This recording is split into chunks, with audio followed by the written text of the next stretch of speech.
الفاتحة على نية القبول وتمام كل سور ومأمول وعلى صلاح الشر ظاهرا وباطنا في الدين والدنيا والآخرة وبنية أن الله الكريم يفتح علينا وعليكم فتوح العارفين ويفقهنا في الدين ويرزقنا كمال الإخلاص واليقين وثم إلى حضرات الأولياء والعلماء والشهداء والصالحين ومشايخنا ومعلمينا في الدين خصوصا إلى مؤلف هذا الكتاب الشيخ الإمام جلال الدين السيوطي والشيخ الإمام جلال الدين المحلي وكيدي محمد زيني بن عبد العزيز الأولى وكيدي محمد شافي الدامي وكيدي مهاجرين بن أمسار الداري وكيدي سبيل الرشاد بن أسمالي وكيدي سيف الدين بن أبشر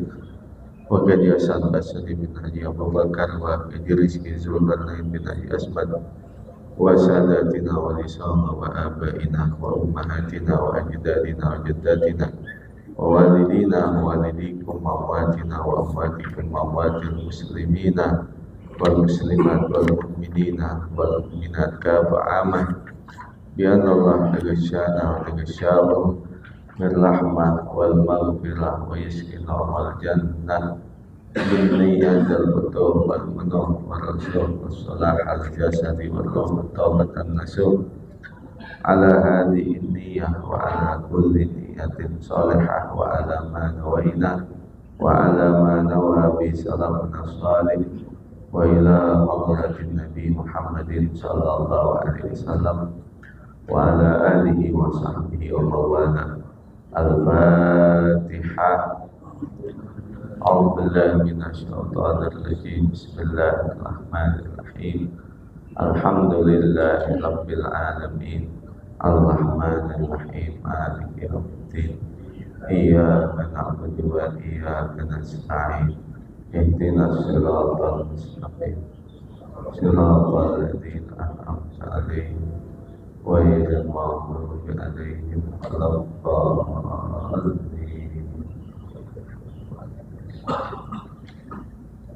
Surah Nuh ayat 21.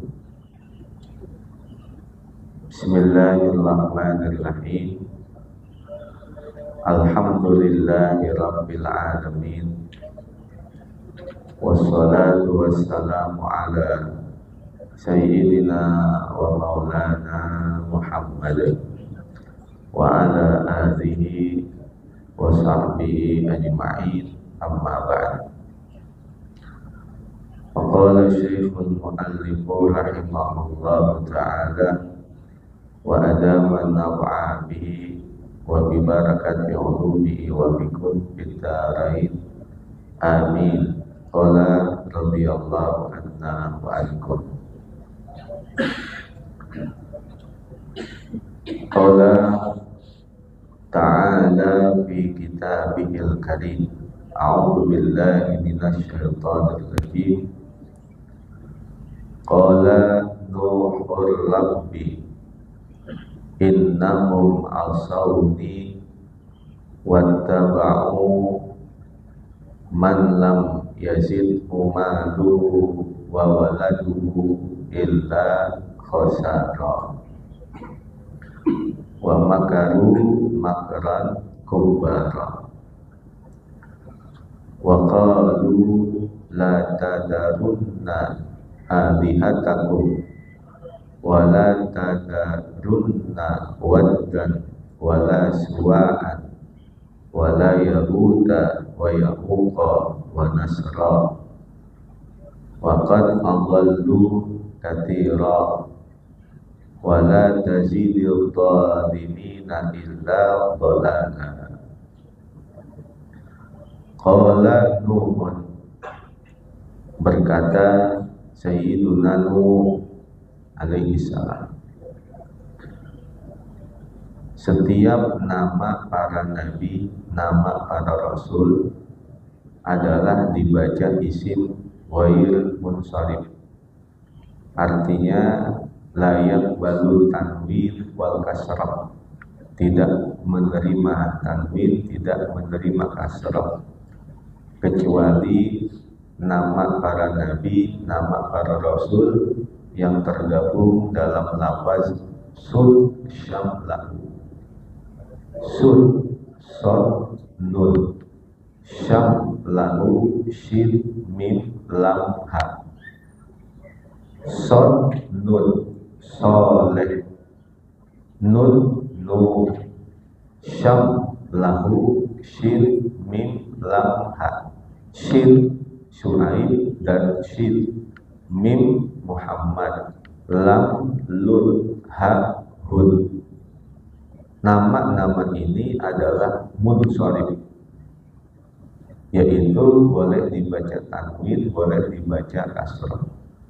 Tetapi selain nama ini, yaitu Sun, Syamlahu, Soleh, Nuh, Syis, Syuaib, Muhammad, Lut, dan Hud, tidak boleh dibaca tanwin, tidak boleh dibaca kasrah. Rabbi innahum, wahai Tuhan, sesungguhnya mereka asauni, telah bermaksiat kepadaku, telah melakukan kedurhakaan kepadaku. Wattaba'u, dan mereka mengikuti. Siapa mereka di sini? Ai as-safalatu wal fuqara, artinya orang-orang yang rendah, orang-orang yang miskin, wal fuqara, dan orang-orang fakir. Man lam yazidhu maluhu wa waladuhu, kepada orang yang tiada menambahkan untuknya oleh hartanya dan anaknya. Wa humur ru'asa'u, dan mereka adalah pemimpin-pemimpin al-mun'amu alaihim bidzalika, yang diberikan kenikmatan atas mereka dengan hal itu. Wa wuldun bidammil wawi wa sukunil lami wa bifathihima, dan lafaz wuldun dengan dhammah wawu dan sukun lam, dan dengan fathah keduanya.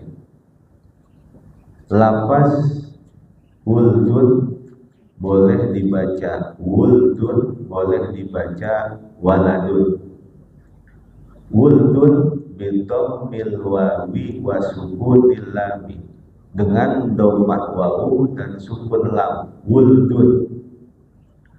Wa bi fathihima, dan boleh dengan fathah keduanya, waladun. Dalam gramatika bahasa Arab, waladun artinya anak, ibnun artinya anak. Al-walad a'ammu minal ibn, penggunaan kata walad sifatnya lebih umum daripada penggunaan kata ibn.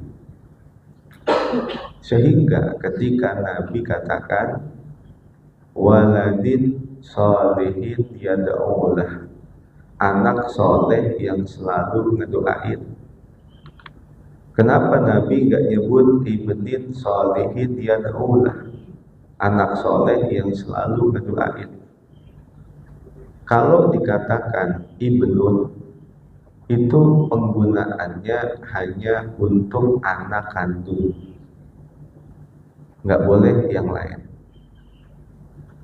Sehingga walaupun seorang itu mengangkat anak dari orok merah, tetap tidak boleh menisbatkan bin kepadanya. Maka bin itu penggunaannya hanya untuk anak kandung. Sedangkan kata walad sifatnya lebih umum. Anak kandung bisa disebut walad, anak menantu bisa disebut dengan walad, dan anak murid bisa juga disebut dengan walad. Sehingga ketika Nabi mengatakan idza mata banu Adam in qata'a amaluhu illa min talatin shadaqatin jariyatin aw ilmin yuntafa'u bih aw waladin shalihin yad'ulah, apabila orang itu meninggal dunia putus semua amalannya kecuali 3. Yang pertama sedekah jariyah, yang kedua ilmu yang bermanfaat, yang ketiga anak yang soleh. Maka penyebutan waladin solihin, anak yang soleh, itu bisa masuk kategori anak kandung, bisa masuk kategori anak mantu, bisa masuk kategori anak murid yang soleh yang selalu mendoakan. Maka kata waladun boleh dibaca wuldun, boleh dibaca waladun.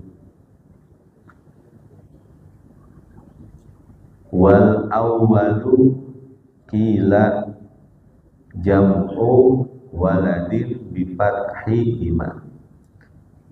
Dan pendapat yang pertama dikatakan jamak dari kata waladin dengan fathah keduanya. Kahushbin wa khoshabin, sama seperti lafaz khushbin dan khoshabin. Wuldin khushbin, waladin khoshabin, sama. Wakila bimaknahu ka bukhlin wa bakholin, dan dikatakan sama seperti makna bukhlin wa bakholin. Bukhlin wuldin, waladin bakholin. Illa khosara, kecuali semakin bertambah untuk mereka kerugian dan penyesalan. Kata khosaron tughyanan wa kufran, artinya semakin menambahkan kepada mereka melampaui batas, tughyanan wa kufran, dan semakin menambahkan kepada mereka akan kekufuran. Umat Nabi Allah Nuh alaihi salam, mereka tidak akan bertambah-tambah kecuali semakin melampaui batas dan semakin bertambah kekufuran. Ada dikatakan begini, arba'atun fi jismi bani adama tuziluhu arba'atu asya'a. Ada 4 permata dalam tubuh seorang manusia akan lenyap dan sirna dengan sebab adanya 4 perkara. Fal jawahir, fal aqlu, wal dinu, wal haya'u, wal amalu saleh. Maka 4 permata itu adalah yang pertama akal, yang kedua agama, yang ketiga sifat malu, dan yang ketiga, yang keempat amal saleh. Fal ghadab yuzilul aqla, maka marah itu dapat menghilangkan akal. Permata manusia yang pertama itu adalah akal. Maka akal akan lenyap, sirna, dan musnah dengan sebab adanya amarah. Wal hasad yuziluddin, dan sifat hasud, iri, dan dengki itu dapat menghilangkan agama. Permata manusia yang kedua adalah agama. Agama itu lenyap, sirna, dan musnah dengan sebab adanya sifat hasud, iri, dan dengki. Wattoma yuzilul haya, dan sifat rakus dapat menghilangkan sifat malu. Permata yang ketiga pada diri seorang manusia adalah malu. Maka malu itu akan lenyap, sirna dan musnah dengan sebab adanya sifat kerakusan, ketamakan. Wal ghibah tuzilul amal saleh, dan ghibah itu dapat menghilangkan amal saleh. Permata yang keempat yang ada pada diri seorang manusia adalah amal soleh. Maka amal soleh itu akan lenyap, sirna dan musnah dengan adanya ghibah.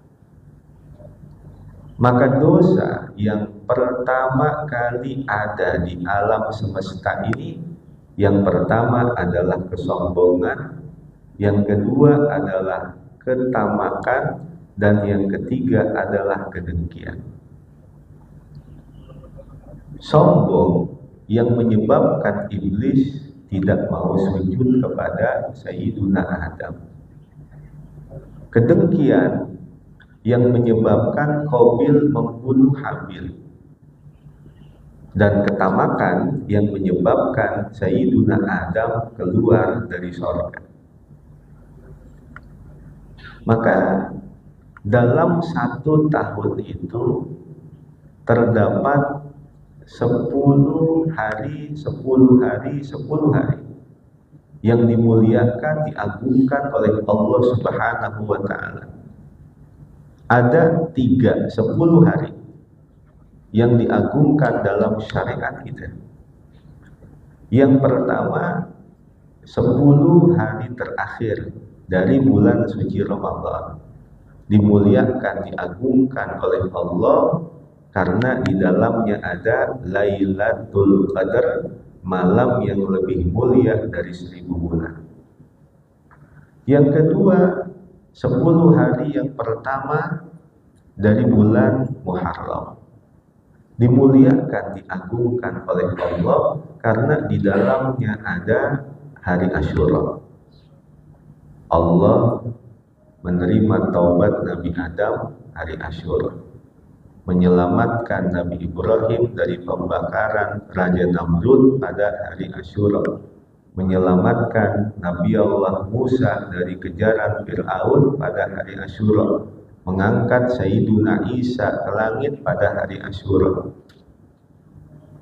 Lalu yang ketiga yang kita sedang berada di dalamnya, 10 hari yang pertama dari bulan Dzul Hijjah, 10 hari terakhir dari bulan Ramadan, 10 hari pertama dari bulan Muharram, 10 hari pertama dari bulan Dzul Hijjah. Ini 3 dari 10 hari dalam 1 tahun yang dimuliakan oleh Allah Subhanahu wa ta'ala. Maka dikatakan saumu yaumin min dzil hijjah tukabbiru sanah, wa saumu yaumi arafah tukabbiru sanatain, sanata ma qablaha wa sanata ma ba'daha. Puasa tiap-tiap hari pada bulan Dzulhijjah, khususnya pada 10 hari yang pertama itu menghapus dosa 1 tahun. Dan puasa pada hari Arafah menghapus dosa 2 tahun. Maka berdasarkan itsbat pemerintah bahwa Idul Adha jatuh pada tanggal 27 Mei hari Rabu. Berarti hari Arafahnya jatuh pada hari Selasa. Maka kita disunahkan untuk berpuasa pada hari itu, dan ganjarannya adalah terhapus dosa 2 tahun. 1 tahun yang berlalu, 1 tahun yang akan datang. Lalu yang kedua, ibadah kurban. Kurban adalah nama tujuan, bukan nama satu pelaksanaan. Sedangkan kurban nama aslinya adalah udhiyah atau dhahiyah. Ismun lima yudbahu minan na'ami yaumal idi wa ayyamat tasyriqi taqarruban ilallah. Udhiyah itu atau dhahiyah itu nama dari hewan yang disembelih pada hari raya dan tasyrik dengan tujuan taqarruban ilallahi subhanahu wa ta'ala, untuk mendekatkan diri kepada Allah. Maka nama tujuannya mendekatkan diri kepada Allah. Nama pelaksanaannya adalah udhiyah. Maka ada yang disebut dengan mukhaliful qiyasi. Terjadi bahasa-bahasa yang bertentangan dengan satu kaidah, tetapi sudah berkembang di masyarakat, yaitu kita menyebutnya dengan ibadah kurban, bukan dhahiyah, bukan udhiyah. Dan itu tidak menjadi masalah, yang penting tujuannya. Maka ibadah kurban termasuk di antara syara'u man qablana, syariat dari syariat umat terdahulu. Yang pertama kali melakukan ibadah kurban adalah putra Nabi Allah Adam, yaitu Qabil, dengan mengkorbankan hasil-hasil palawijanya, tanam-tanaman, buah-buahan. Sedangkan Habil mengkorbankan hewan ternaknya, unta, sapi, dan kambing. Dan ternyata yang diterima kurbannya adalah kurbannya si Habil. Maka Al-Imam Malik berpendapat bahwa kurban hukumnya adalah wajib.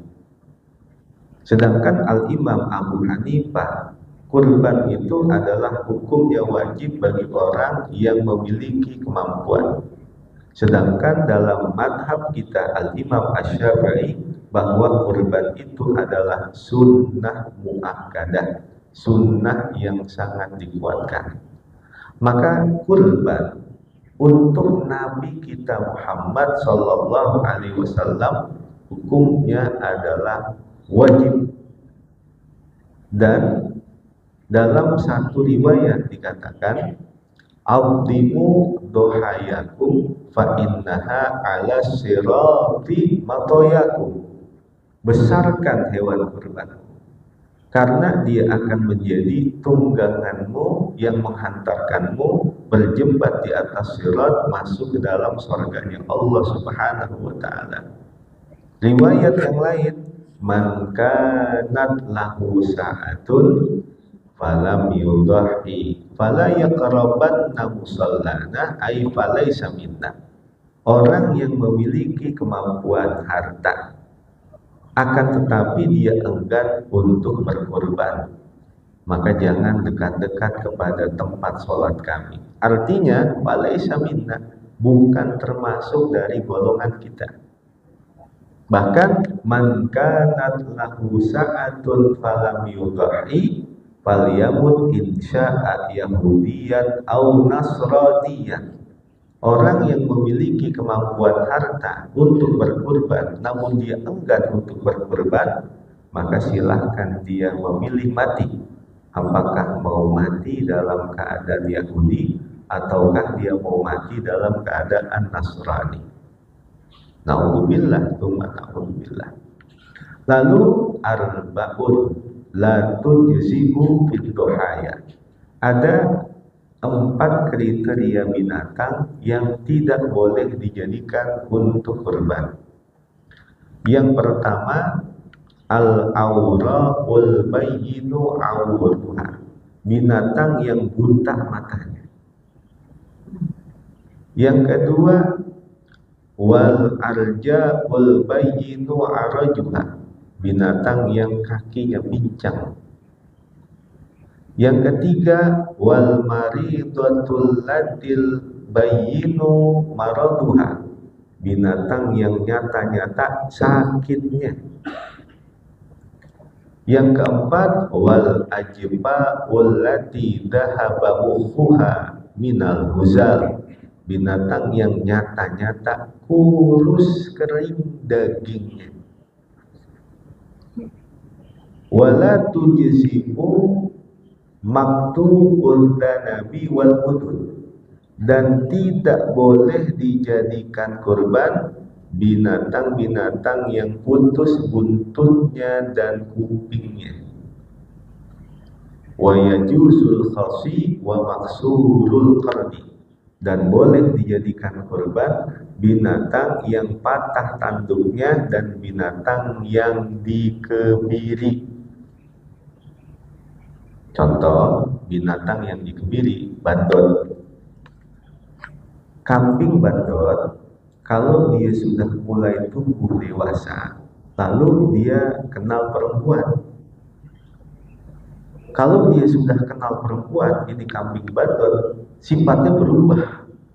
Jarang pulang, kagak mau makan. Kalau dicari, pasti adanya di kandang perempuan. Yang dia pikirin kawin aja, kawin. Itu bandot begitu. Kagak pulang-pulang, kagak mau makan, sehingga badannya kurus.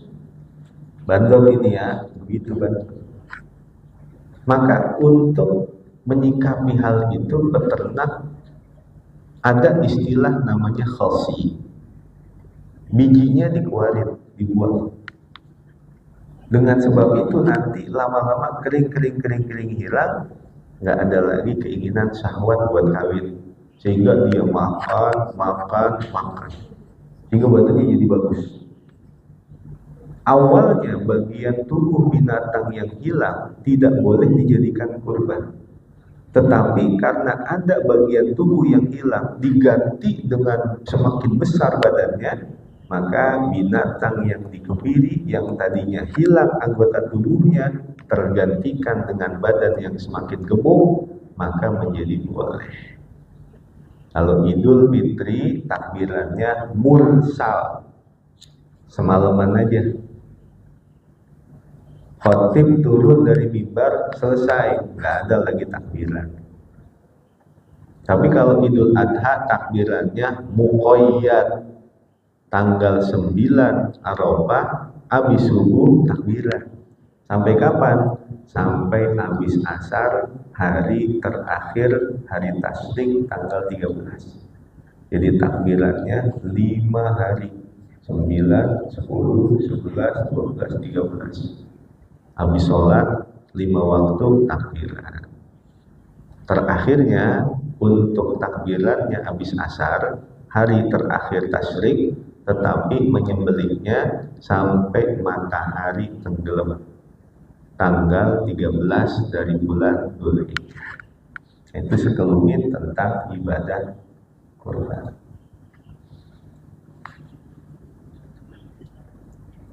Wa makaru ai arlu asa'u, dan mereka melakukan tipu daya, artinya pemimpin-pemimpin. Makran kubaran, dengan tipu daya kubaran. Kubaran aliman jiddan, dengan tipu daya yang besar sekali. Apa tipu daya mereka? Bi'an kadzabu Nuhan, yaitu dengan mendustakan Nabi Allah Nuh. Wa adauhu, dan mereka menyakiti Sayyiduna Nuh. Wa manittaba'ahu, dan menyakiti orang-orang yang mengikuti Nabi Allah Nuh. Orang Israel, orang Amerika, itu kan nyiksa tuh orang Islam.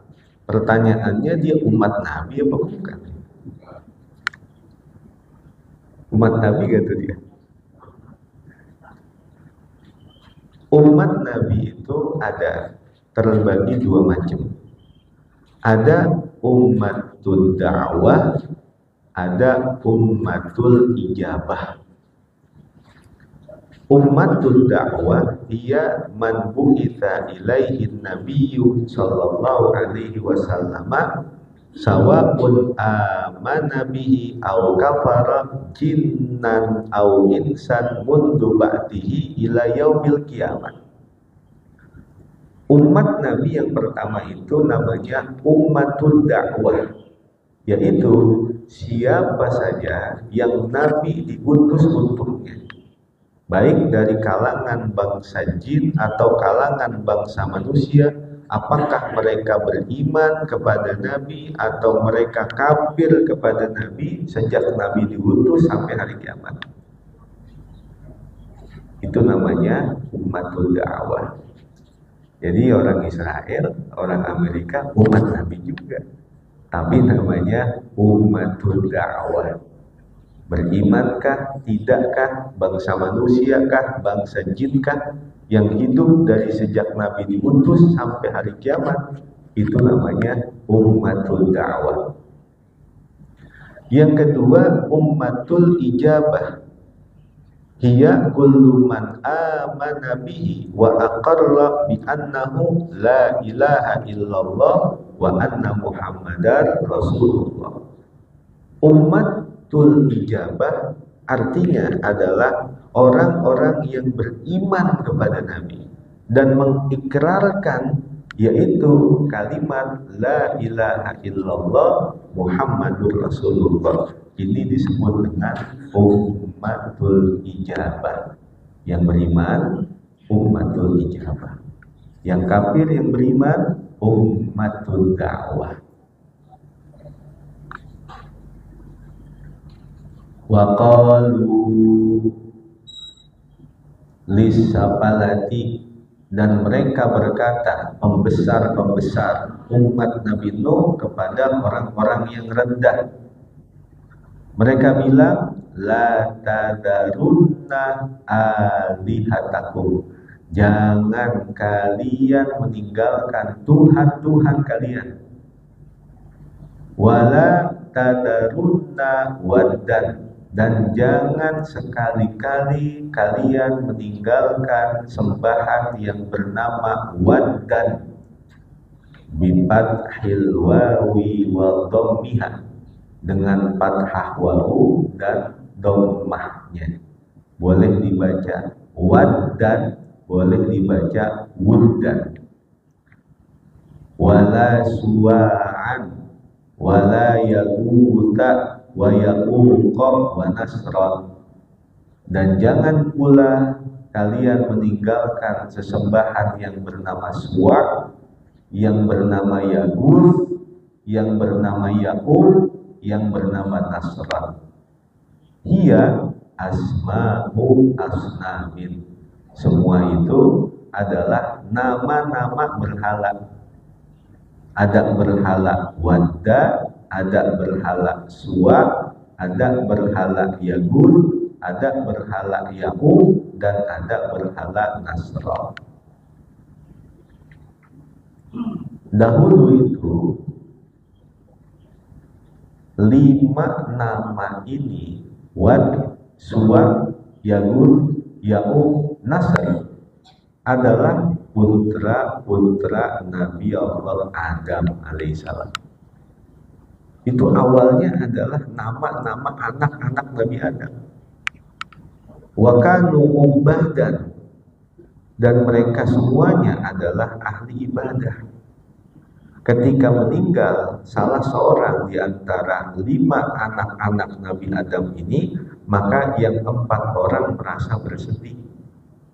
Akhirnya iblis datang menggoda mereka. Aku akan menggambar, membentuk patung orang yang meninggal di antara kalian. Akhirnya untuk dijadikan kenang-kenangan, dibentuklah patung dari salah satu orang yang meninggal dunia ini. Lalu diletakkan di masjid-masjid, di musola-musola, di tempat-tempat ibadah mereka. Lalu berurutan, yang satu meninggal dibikinin lagi, yang satu meninggal dibikinin lagi, sampai lima-limanya meninggal dibikinin patung di musola mereka, di tempat-tempat ibadah mereka. Maka setelah 5 orang meninggal ini, manusia tidak mengenal Tuhan, manusia tidak ada yang dia sembah. Maka iblis menggoda mereka, sembahlah Tuhan nenek moyang kalian yang ada di musola dan di tempat-tempat ibadah kalian. Maka sejak itulah mereka menyembah patung-patung tersebut dan menganggapnya sebagai Tuhan nenek moyang mereka. Sampai dari anak cucu Nabi Adam ke zamannya Nabi Allah Nuh alaihissalam, mereka masih mengagungkan yang disebut dengan berhala Wat, Suwa, Yagun, Ya'um, dan Nasr.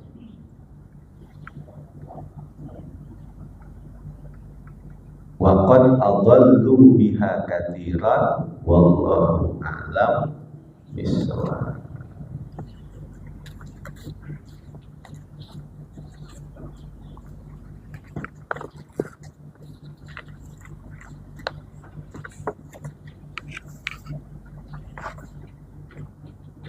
Kitab yang kedua,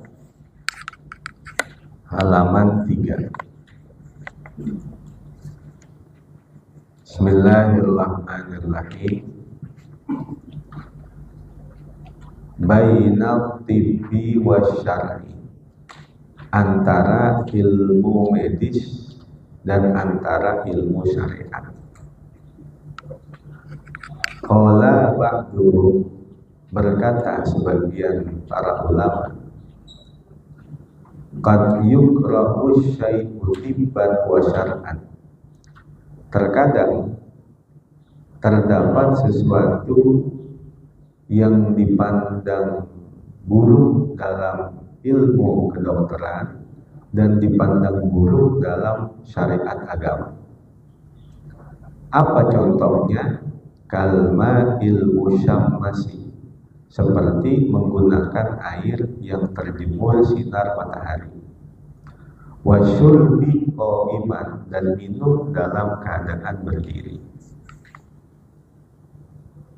Ada sesuatu dalam pandangan ilmu medis ini perkara jelek, dan dalam ilmu syariat agama ini juga perkara jelek. Jadi jelek dalam pandangan ilmu medis, jelek dalam pandangan ilmu syariat agama. Apa contohnya? Menggunakan air yang terjemur sinar matahari, atau seumpama minum dalam keadaan berdiri, atau seumpama buang air kecil dalam keadaan berdiri. Coba dalam ilmu kedokteran, hampir 80% penyakit prostat itu dialami laki-laki.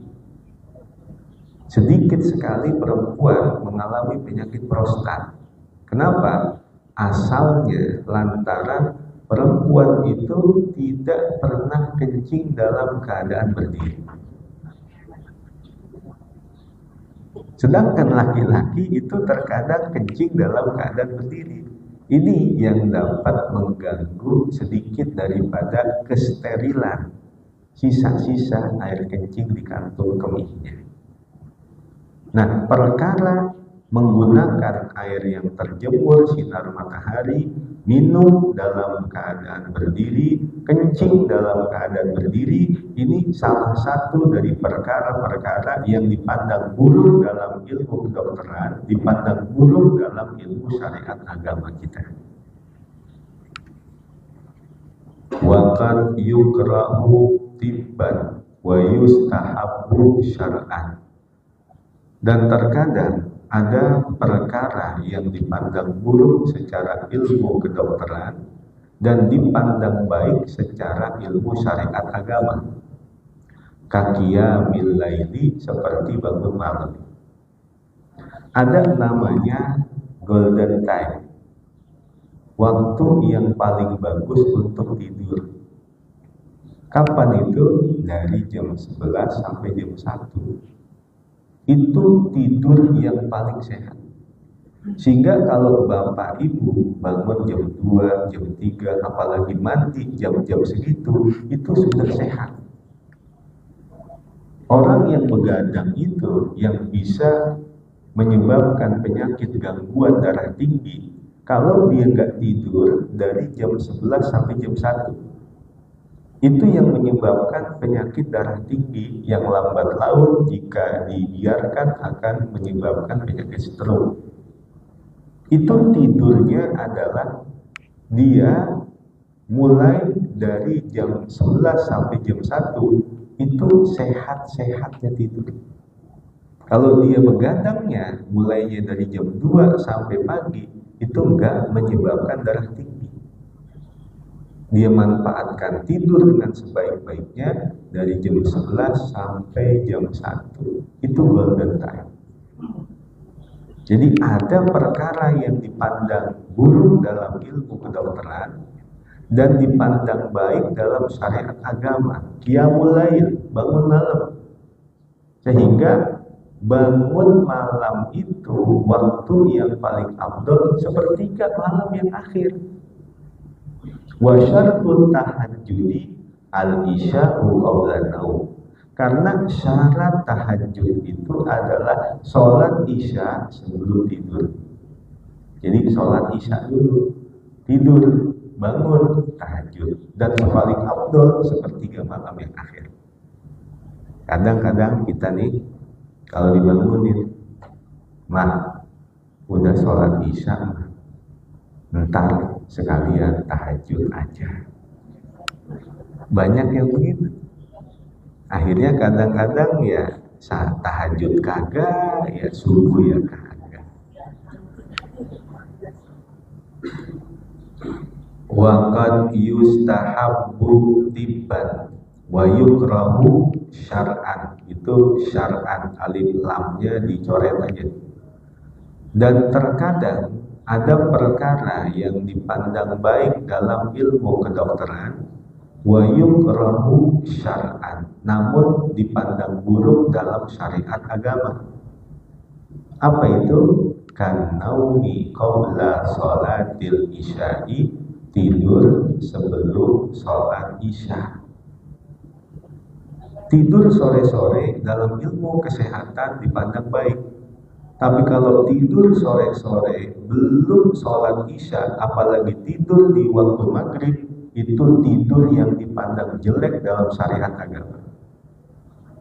Bahkan dalam riwayat, man nama ba'dal maghrib la naumatalah. Orang yang kalau habis maghrib tidur, maka dia nggak bakalan bisa tidur lagi. Wa qad yustahabbu tibban wa syar'an. Itu alif lamnya dibuang juga. Dan ada perkara yang dipandang baik dalam ilmu kedokteran dan dipandang baik dalam syariat agama. Dalam ilmu medis bagus, dalam ilmu syariat agama bagus. Apa itu? Kal fitri bisaumi ala tamri, seperti berbuka puasa menggunakan kurma. Li'annahu yaruddu ma dhahaba minal basari min athari saumi, karena korma itu dapat memulihkan pandangan yang kabur dari dampak-dampak berpuasa. Jadi orang puasa buka pakai korma, secara medis bagus, secara ilmu agama bagus. Kurma di negara mana saja bisa tumbuh, tapi tidak sebesar kurma yang ada di Arab. Orang Arab gede-gede, kormanya, maksudnya kormanya. Apa yang membedakan itu? Jadi buah yang semakin baik, semakin lebat hasilnya, apabila terkena panas yang ekstrim, itu kurma. Di Indonesia kurma tumbuh. Saya punya tetangga pohon kurma tumbuh. tapi kurmanya kecil-kecil dan tidak lebat. Di tanah Arab itu kurma lebat dan besar-besar karena semakin dia terkena sinar matahari yang ekstrim, dia akan semakin tumbuh besar, semakin banyak hasilnya. Itu kurma.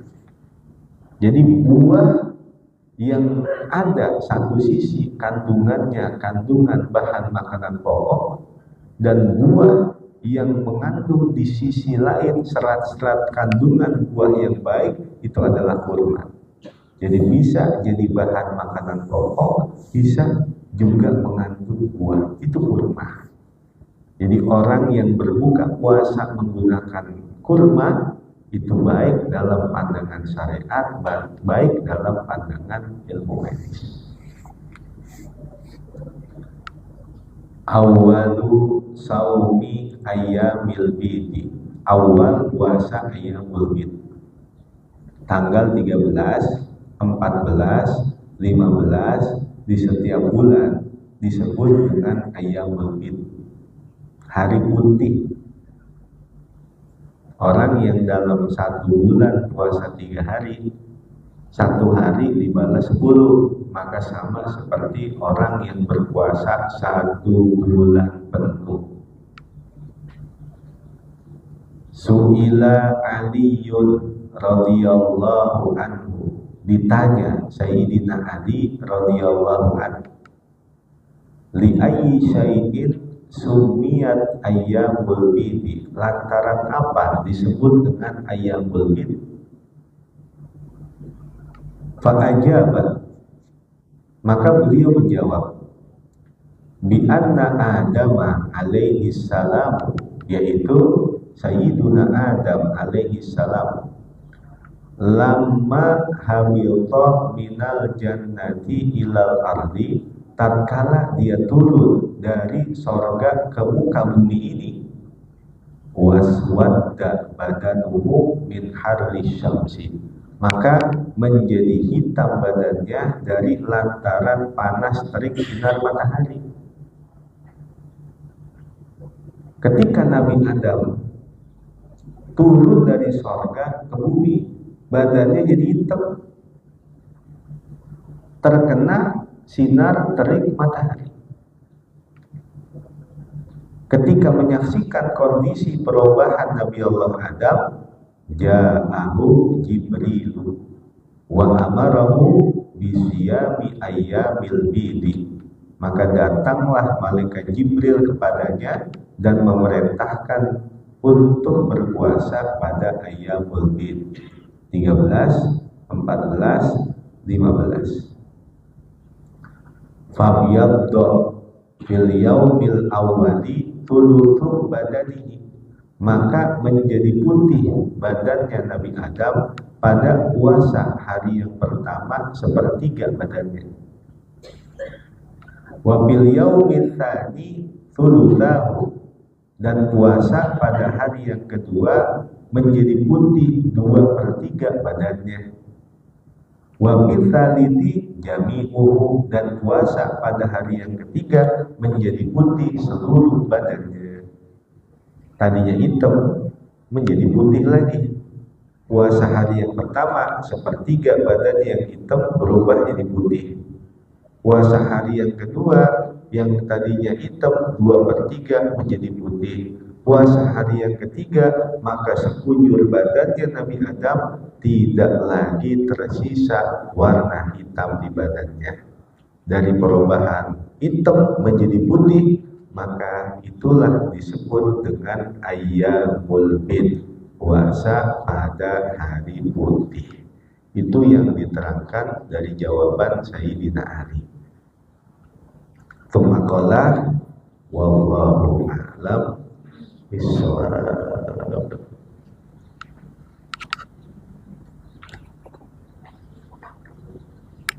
Ada pertanyaan?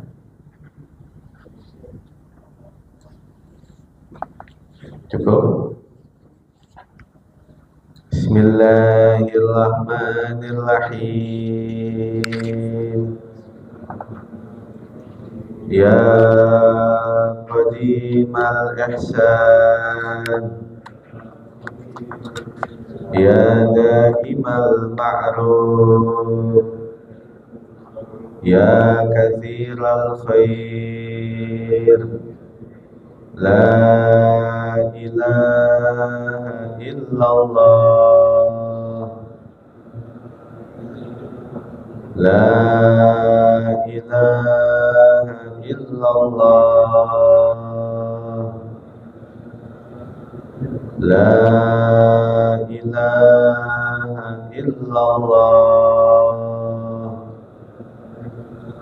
محمد رسول الله صلى الله عليه وسلم Bismillahirrahmanirrahim. Alhamdulillahirabbil alamin.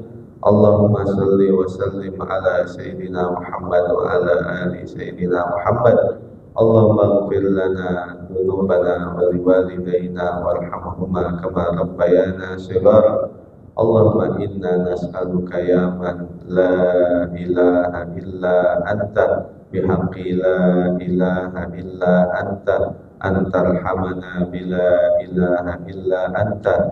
Allahumma inna nas'aluka ya man la ilaha illa anta bihaqqi la ilaha illa anta antarda anna bila ilaha illa anta. Allahumma inna nas'aluka ya man la ilaha illa anta bihaqqi la ilaha illa anta antaghfira lana bila ilaha illa anta fi kulli lahzatin abada adada khalqik wa ridha nafsik wa zinata arsyik wa midada kalimatik wa sallallahu ala sayyidina Muhammadin wa ala alihi wa sahbihi wa baraka wa sallam. Alhamdulillahi rabbil alamin. Wallahu a'lam bissawab. Wassalamualaikum warahmatullahi wabarakatuh.